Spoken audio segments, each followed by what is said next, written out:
Hey yo, how you doing? It's me, the one AJ, representing the Ministry of Wrestling.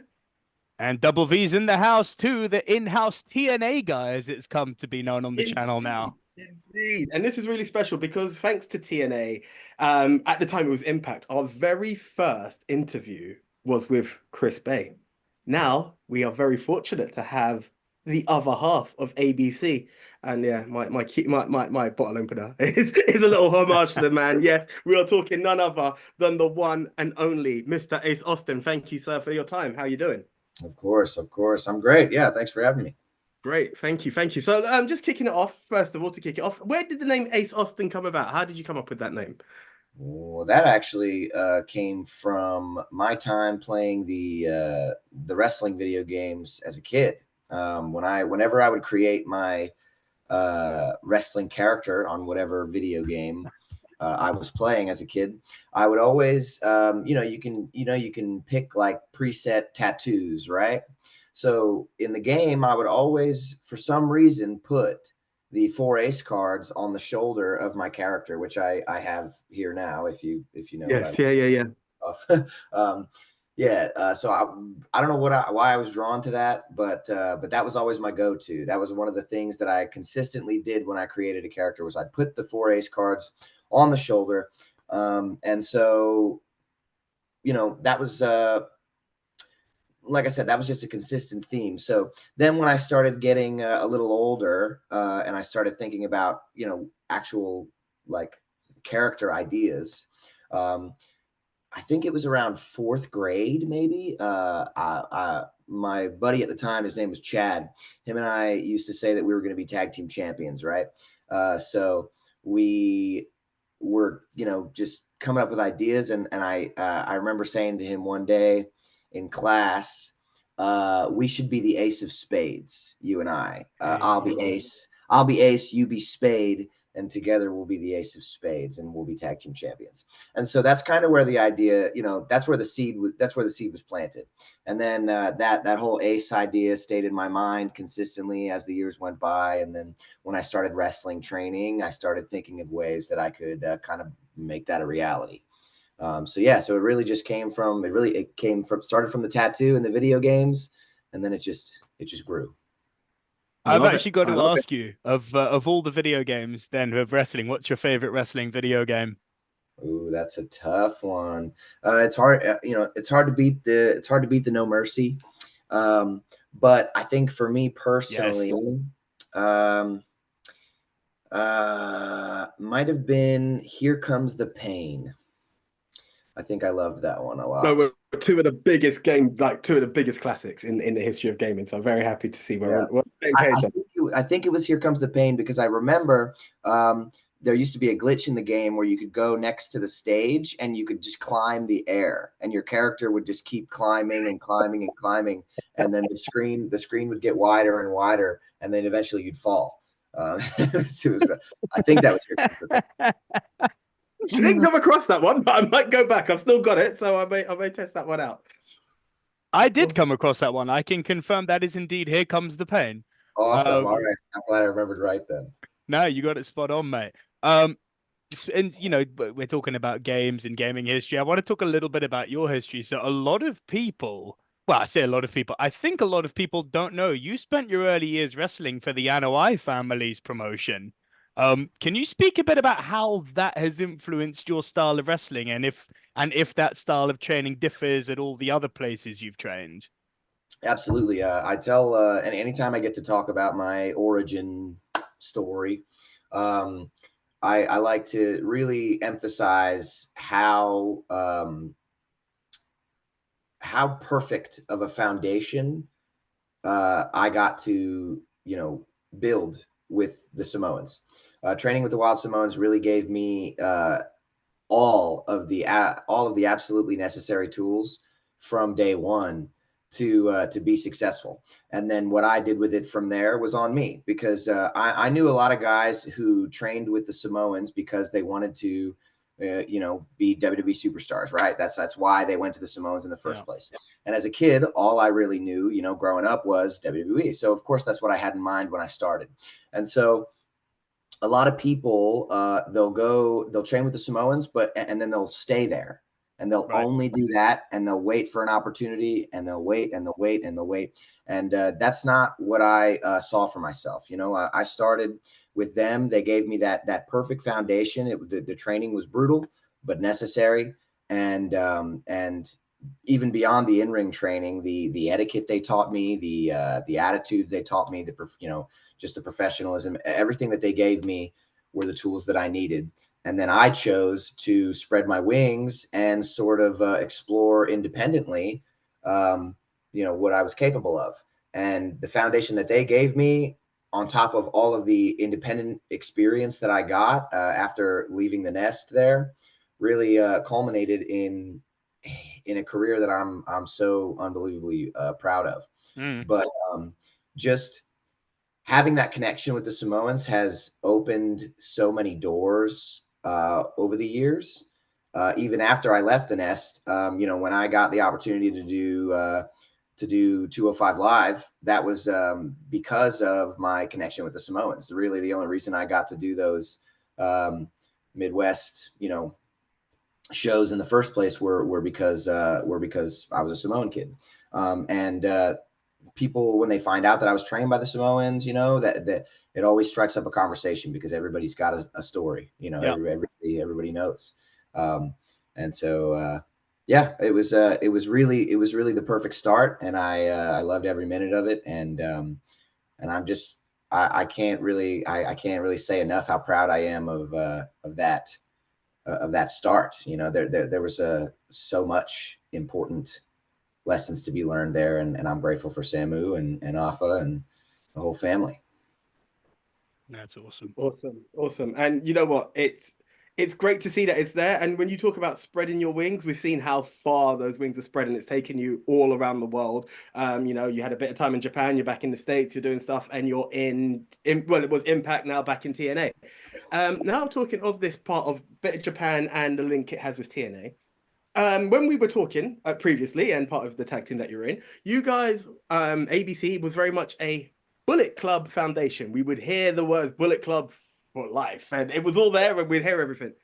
We're not hearing that so much. So just want to check: are ABC still throwing it up? Are they still Bullet Club? Oh, sure we are. Sure we are. But right now we're kind of riding for ourselves. You know what I'm saying? There's a whole lot going on within Bullet Club and within the pro wrestling world as a whole. There's a whole lot going on, and our focus is on what we have and what we've built. And yeah, we're riding a little harder for ABC than anything else right now, and that's just where we're at. I'm gonna dig a little bit deeper here because I actually think you tease something there, which reading between the lines, this long rumored, intercompany Bullet Club civil war that's brewing. I got to ask, I think that's what you're insinuating. Completely understand if you can't confirm or deny that. But what I will say is, if it does happen, given that Jay White inducted you guys, are you more New Japan Bullet Club or more Bang Bang Gang Bullet Club Gold? That's a great question. Look, I'm grateful for I'm grateful for meeting Jay White. I'm grateful for the relationship that I was able to develop with Jay White, and he did indeed bring the both of us in to Bullet Club. So there is that, but I'd be remiss to say that I don't really love Japan and all that Japan has to offer. So it's a slippery slope to navigate, and that's why we are keeping our allegiances with each other at the moment. And as long as Bullet Club covers all corners of the industry, I don't think that there's any problems right now, right? Everything is fine. Too sweet, in fact. Yeah. We'll go with that as an answer. I love that. Just focusing back on Ace Austin a bit more. We like Nico touched upon the WXW style that was created, but as well as that, you are one of the most charismatic and fluid stars that we've seen in the ring. Something that we just absolutely love. As well as the wrestling training that you received there.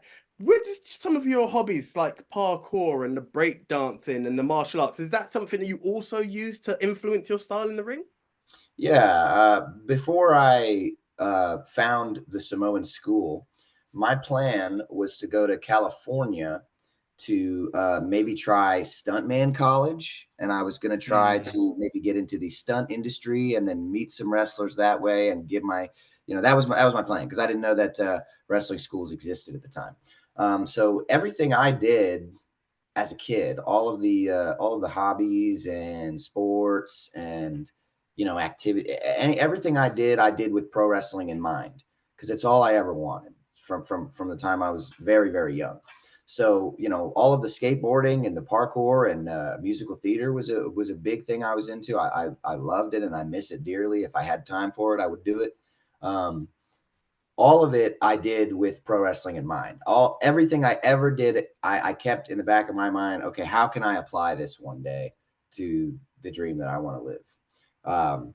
And yeah, so I mean, it was always just tools in my toolbox until I could find a way into the business. And then like I said, I made I started formulating that whole stuntman college plan.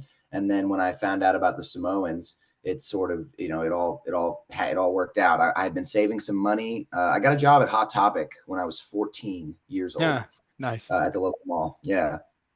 It was my first job, and it was the only job I had before I became a wrestler. The only like real shoot job, as they would call it, that I ever had besides wrestling was Hot Topic. And when I was working there and also doing the musical at my high school, um, somebody came into Hot Topic shopping for some like accessories and whatever, and they got to talking to my boss at Hot Topic, and my boss found out that they were training with the Wild Samoans in Allentown, Pennsylvania.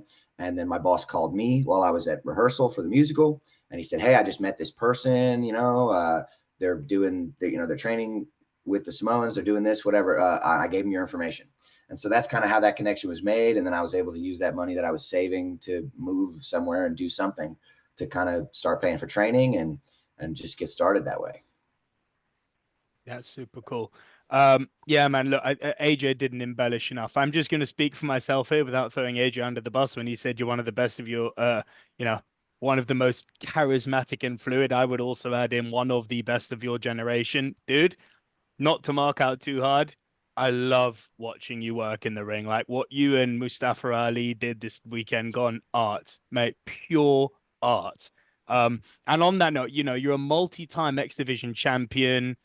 You've been in the world title picture on numerous occasions, but what was the catalyst for you joining with Chris Bay and actually forming the ABC when it seemed that you were so close to getting that top crown singles title?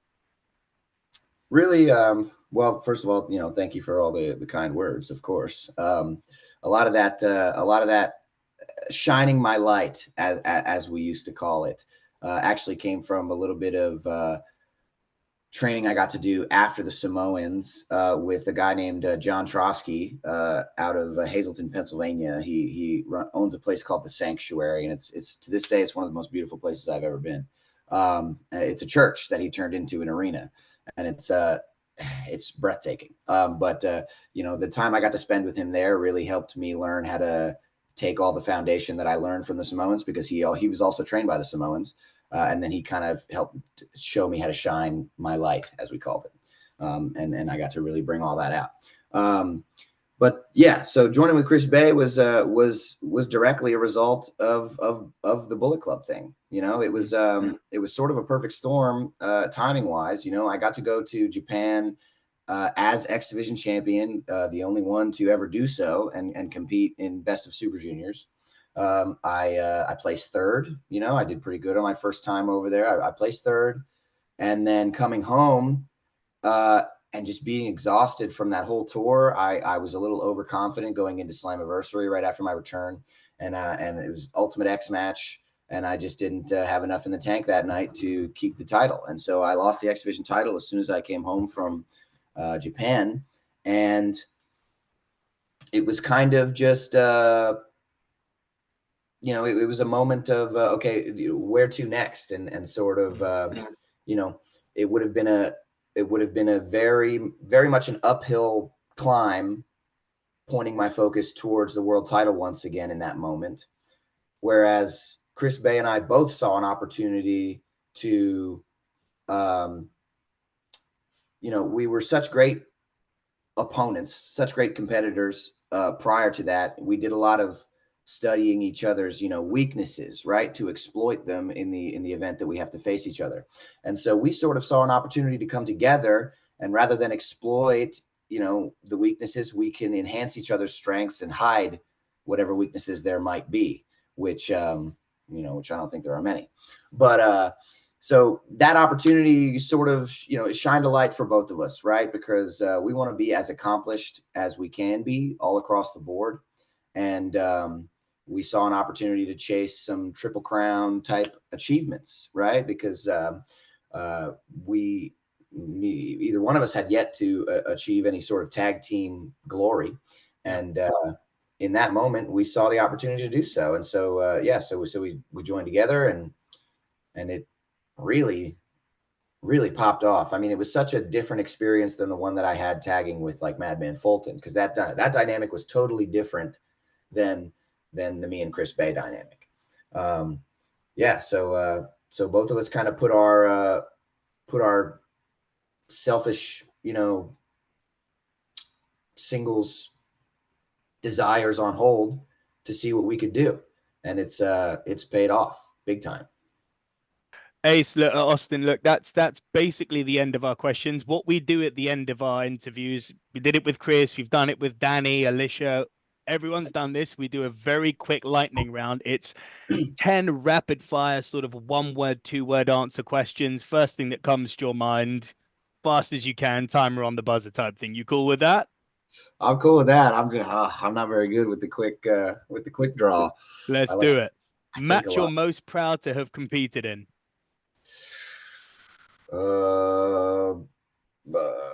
Ultimate X. Lovely. Your cheat meal. Donuts. Hey, same as Chris. Love that. If you had to skip a day in the gym, which would it be? Back day, leg day, chest day, what? Ooh, that's a complicated question because the way my splits are. I think I'd skip rest day. Skip rest day. Good man. Solid worker. Your favorite ring entrance music of any wrestler of all time? Oh boy. Hardy Boys. Ah, love that. Your dream match with any current wrestler? Jeff Hardy. Love that too. Dream match with an opponent who no longer wrestles or is no longer with us? No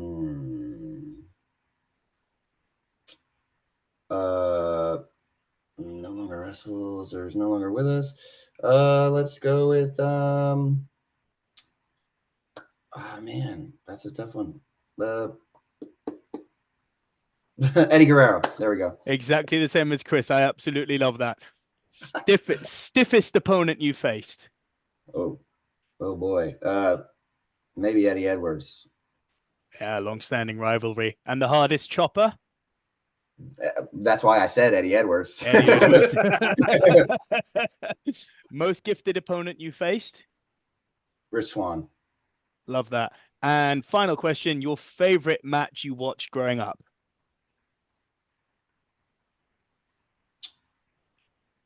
The one that sticks with me was Shawn Michaels, Rob Van Dam. Oh, that's a goodie. It was the only time that they ever faced each other. Yeah, and that's just because that's the one that I remember really like flipping the switch in my brain to being like, I have to be a pro wrestler. I just remember, I remember seeing that. Beautiful. AJ, take us home, brother. Yeah, two of the greats. Okay, guys, that is absolutely all the time now. As you know, TNA in the UK is absolutely everywhere.